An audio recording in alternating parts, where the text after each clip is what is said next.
Right, so this is the Wizlocks Beginners Lockpick set. You see, quite a nice box actually. It's got writing all over it, a recycle logo and stuff, not just a plain box. Nice to have something to read. And this is inside. So it says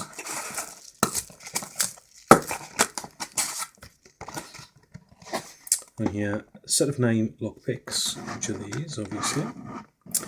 2 tension wrenches, which will be in there. 1 transparent, and 1 real lock. And that's it. And a little leaflet here, how to pick a lock. So that will be handy to read.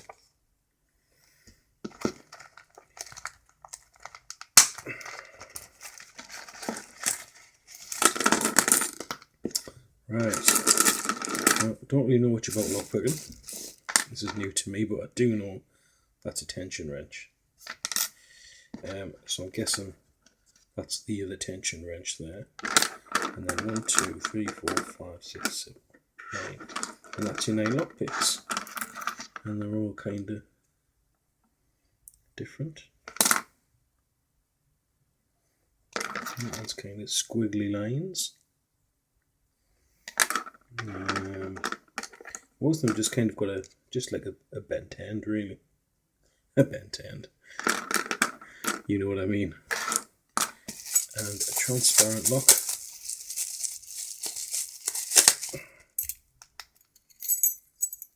That's pretty handy, that actually, isn't it? So you can see what you're doing. Feels good as well. That's plastic, this one, but the innards are metal. A couple of keys.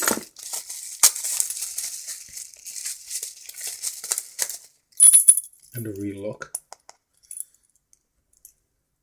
Don't know if that's aluminium, cast aluminium maybe, or is it kind of a cheaper steel? And I've got some padlocks lying around I can test. Anyway, that's what you get in the kit. These flexible. I guess they have to be flexible, but pretty strong. It's not going to snap.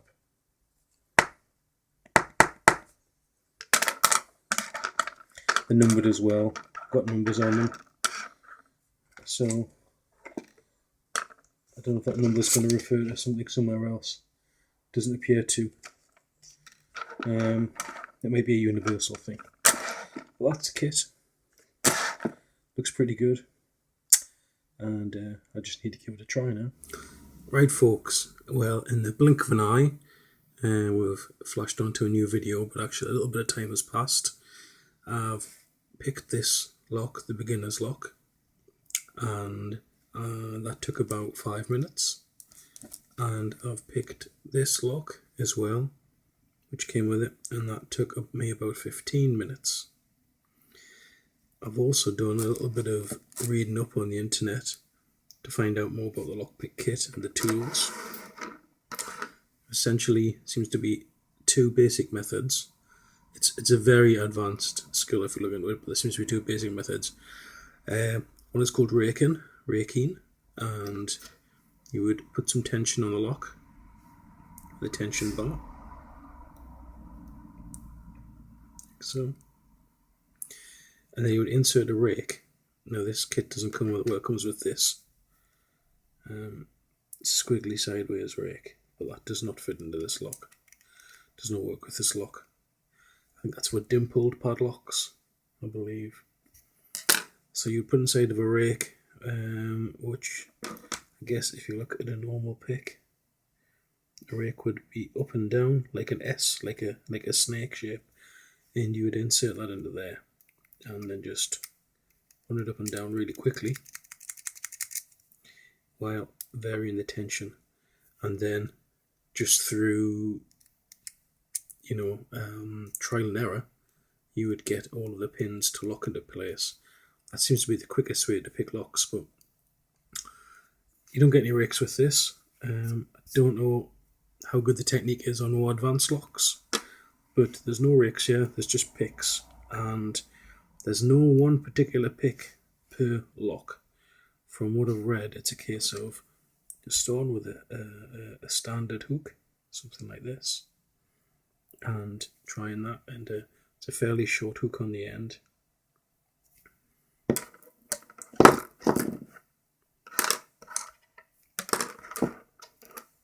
See the difference between those two? It's quite a short hook at the top and a longer hook at the bottom. And a short hook should work for most things. And then if you've got a pin where you have to reach beyond pins at the front of the lock to get to some at the back, and you have to reach underneath, then you'd need a longer hook to get there. Don't need that for this lock. From what I've read, for the vast majority of simple locks, without getting into the advanced stuff, a standard short to medium length pin will do the job. There's also two ways to put your tension rod in. You can put your tension wrench in this part, the bottom of the lock, where the flat part of the key would go, or you can put it in the top of the lock there, but you can generally only insert a small distance in there, so this tension rod's no good for that. I've actually taken a pair of pliers and bent the other end to give me a shorter, so it's like double-ended now, so that I can try top of lock.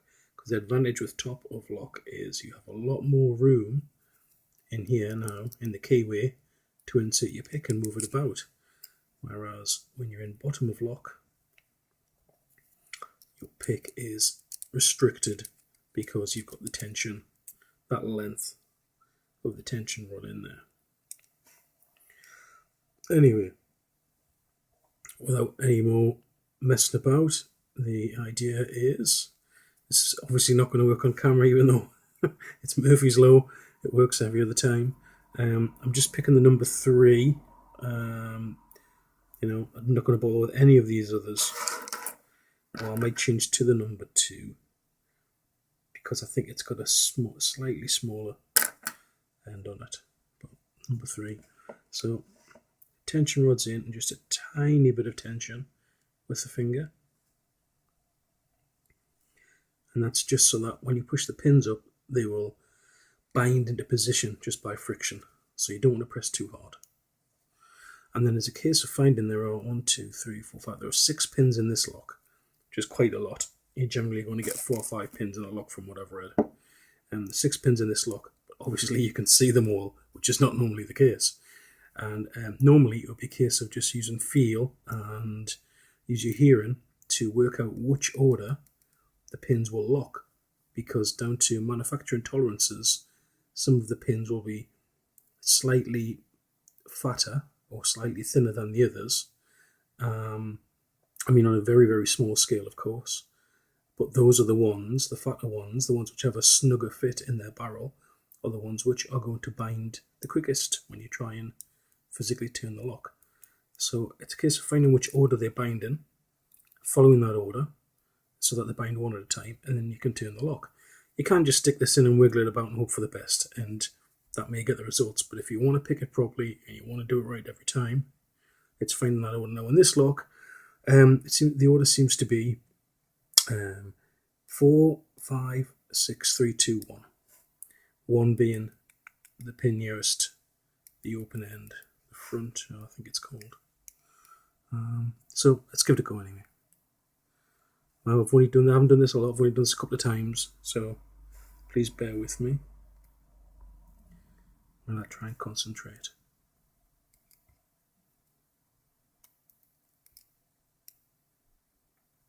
Just got a little bit of tension, and just moving 1 pin at a time until it locks, and a little bit more tension till the next one locks, and so on. It's obviously with a real lock, you'd have to be doing this by feel, with a very gentle touch. It's a lot easier with this transparent lock, where you can see everything that's going on. Just want number 2 to help put more tension to hold number 2 in place. And hopefully number 1 will click I'm not quite there, so one of them's not quite in the right position. Just go back along them, one at a time, very gently. Hopefully they're all, get them all aligned. Up, 3,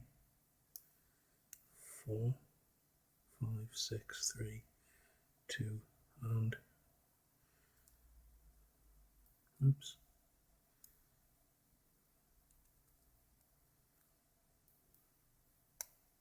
One, and there you go. Now, your lock that comes in the kit, they may not go in the same order, well, they're unlikely to go in the same order. So, what I recommend you do is, where's that pick I was using? Take your number 3 pick, don't put a tension rod in, just watch what you're doing on the pins, put your pick in, just very gently, very light touch, go along, and just feel along the pins, and just get the hang of feeling how the pins move when you press them. Get the hang of that first, and then put your tension rod in. A little bit of tension, not a lot, very light touch on your finger, and then go along, and then you should feel, or you'll be able to see, because it's a practice lock, which one locks in first. You'll get the order, and then if you stick to that order, you'll unlock it every time. This one I'm not going to attempt for this video review, because it's probably going to take me might take me 10, 15, might take me half an hour to try it again, I don't know. But I did do it in 15 minutes, and there may be a look involved in that. I will be giving this one a go, but I won't be boring you with a long video on it. That's the kit. I think it's okay for a starter's kit. It wasn't expensive, but see, I've made a little modification to the end of this, and I'm going to cut a little bit out of there as well, so it slots in better. I'm going to give that a go, and then I think I'll try and buy some of these rakes where you can just kind of do this and give that a try as well. And then it's a case of trying it on some other locks. So I hope this review was helpful. Bye bye.